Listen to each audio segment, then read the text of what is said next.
Question 1 में problem है, चलो प्रॉब्लम को दूर करते हैं। क्वेश्चन 1 दिया गया है, represent the rational number 2/3 -5/4 and 1 whole 1/2 on a single number line पर आपको रिप्रेजेंट करना है। तो सबसे पहले 2/3 को ले लिया, 3 से 2 में डिवाइड किया तो कुछ इस प्रकार से आपका क्वेश्चन आता है 0.66 करके। तो 2/3 ये आ गया 0.66। इसका मतलब ये है कि जो 2/3 आएगा वो 0 से ज्यादा है और 1 से कम है, तो 0 और 1 के बीच इसका रिप्रेजेंटेशन होगा। क्लियर है? दूसरा दिया -5/4, माइनस लगा है यानी 0 के लेफ्ट साइड में इसका रिप्रेजेंटेशन होगा। और कैसे होगा? तो ये आपका न्यूमरेटर डिनोमिनेटर से बड़ा है। जब भी न्यूमरेटर डिनोमिनेटर से बड़ा है तो उसको मिक्स्ड फ्रैक्शन के रूप में आप इसको लिख लेंगे। तो ये हो गया -1 होल 1/4, 4 से 1 में डिवाइड किया तो 0.25 तो आ गया, और -5/4 आपका किसके बराबर आ गया? वो -1.25। -1.25 से क्या पता चल रहा है कि वैल्यू 1 से -1 से ज्यादा है लेकिन -2 से कम है, यानी इसका रिप्रेजेंटेशन -1 और -2 के बीच में होगा। अब अगला दिया है 1 होल 1/2, तो इसमें 2 से 1 में डिवीजन करेंगे 0.5 आएगा, तो ये पूरा आपका इस प्रकार से हो जाएगा 1.5। 1.5 mean greater than 1 and less than 2, यानी 1 से ज्यादा होगा और 2 से कम होगा। इसका वैल्यू 1 और 2 के कहीं बीच में आएगा। तो चलिए इसका रिप्रेजेंटेशन मैंने ये शो किया। एक नंबर लाइन आपको खींच लेना है। नंबर लाइन में कहीं भी आप बीच में 0 ले लें और 0 के बाद कोई एक यूनिट डिस्टेंस ले लें। डिस्टेंस सभी सेम होना चाहिए। पता चला यहाँ पर इतना ले लिया और यहाँ पर इतना ले लिया, ऐसा नहीं करना है। डिस्टेंस सेम लेना है। सेम डिस्टेंस पे ये 0 हो गया, ये 1 हो गया, ये 2 हो गया। बहुत ज्यादा लिखने की जरूरत नहीं क्योंकि हमको उसकी आवश्यकता नहीं। 0 के लेफ्ट साइड में 0 से -1 हो गया और -2 हो गया। अब पहला रिप्रेजेंटेशन है 2/3 का। 2/3 का मतलब है ये जो डिस्टेंस है वो 0 और 1 के बीच में 3 इक्वल पार्ट्स होने चाहिए। एक पार्ट ये हो गया, एक पार्ट ये हो गया, एक पार्ट ये हो गया, इक्वल पार्ट्स हो गए। इक्वल हमने अंदाजे से इक्वल कर लिया, ठीक है।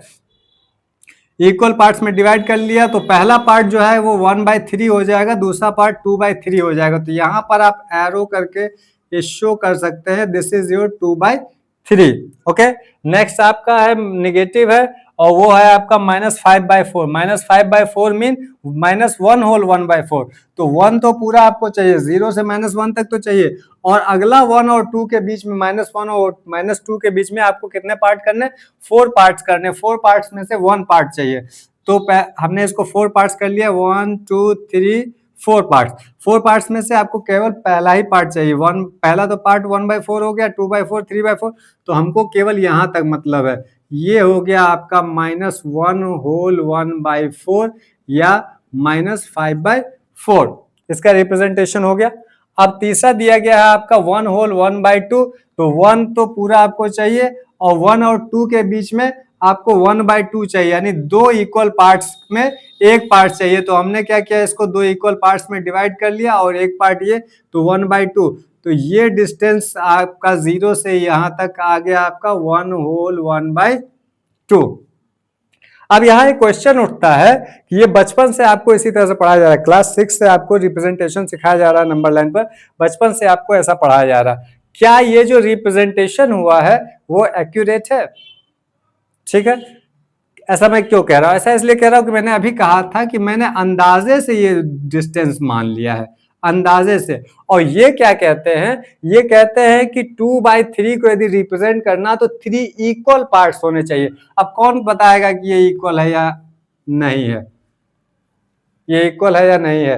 तो इसके लिए हमने कोई स्केल का तो इस्तेमाल नहीं किया, करना चाहिए था। एक्यूरेट करने के लिए हमको स्केल का इस्तेमाल करना चाहिए था।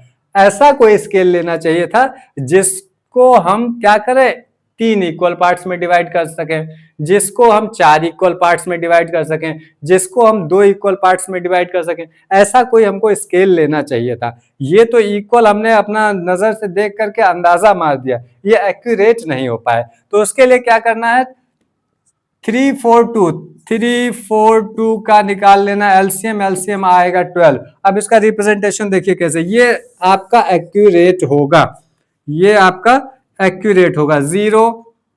अब यहां क्या करेंगे, 12 आ रहा है। 12 का मतलब ये हो गया कि हम एक डिस्टेंस ले लेते हैं, अपना स्केल जो हमारा होता है उस स्केल पर 12 mm, 12 mm मतलब 12 mm यानी हो गया 1.2 सेंटीमीटर। अब देखिए इससे बेनिफिट क्या है, यदि हम 12 mm ले लेते हैं, पतली पतली जो बारीक लाइनें रहती है, 1 सेंटीमीटर में 10 लाइनें होती हैं और उसमें 2 लाइनें और आप ऐड कर देते हैं तो 12 mm हो जाता है 1.2 सेंटीमीटर।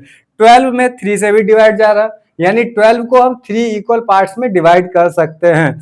12 में 4 से भी डिवाइड जा रहा है, यानी 12 को 4 इक्वल पार्ट्स में और 2 इक्वल पार्ट्स में तो ऑलरेडी कर सकते हैं। तो हम यहां पर लेंगे 12 मिलीमीटर। आप यहां लिख सकते हैं 1 unit is equal to 12 millimetre. तो अब ये हमारा जो यूनिट है ये 1 हो गया, ये 2 हो गया और ये -1 और ये -2। अब जो रिप्रेजेंटेशन होगा, रिप्रेजेंटेशन सेम होगा, ये 12 mm है, मतलब इसमें 12 आपकी पतली लाइनें हैं, 12 पतली लाइनों को क्या करना है 3 इक्वल पार्ट्स में, तो 4 पतली लाइनें ले लें, 1 2 3 4 पतली लाइन, ठीक है, एक पार्ट हो गया, 1 2 3 4 पतली लाइन एक पार्ट हो गया, 1 2 3 4 पतली लाइन एक पार्ट और 1 2 3 4, इस तरह से हो जाएगा। समझ में आ रहा? तो इस तरह से आप इसको डिवाइड कर पाएंगे और जो भी अब रिप्रेजेंटेशन होगा वो एक्यूरेट होगा। तो क्या ये जो पढ़ाया गया ये गलत है? बिल्कुल गलत नहीं है, सही पढ़ाया गया, क्योंकि आपके अभी 9th स्टैंडर्ड में है, तो 9th स्टैंडर्ड में इतने सारे एक्यूरेसी का ध्यान नहीं रखा गया।